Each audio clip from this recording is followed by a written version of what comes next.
welcome back to my YouTube channel. Now I want to make video reaction again from Kurdish song.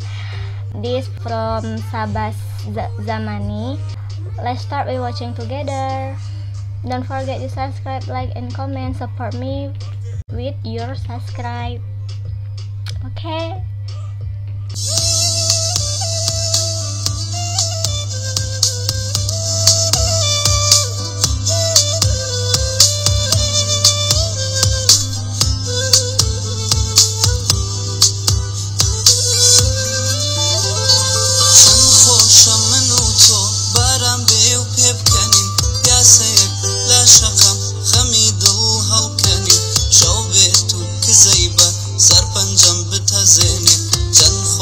دستی تو گرمی و دستم بینه جان خوشم مانگا شو بونا چیر من به دنگی تو لگوی ما آوازی دنیا به چی جوانی دنیا لچاو تا ببینم آوار کم بباره دبارم ببینه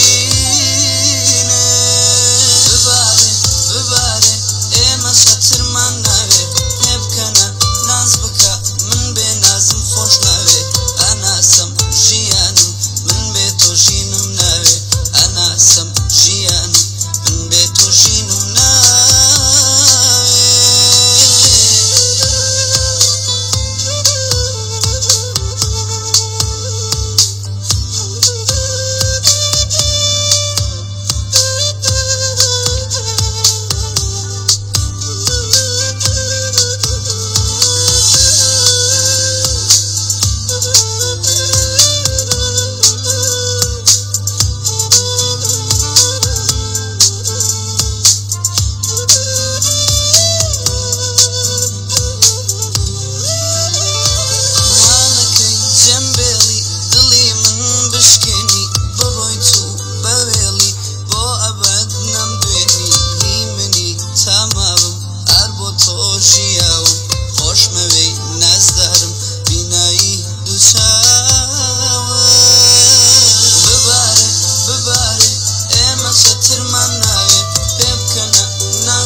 شتر من نوی تب کنه ناز بکه من به نازم خوش نوی اناسم جیانم من به تو جینم نوی اناسم جیانم من به تو جینم نوی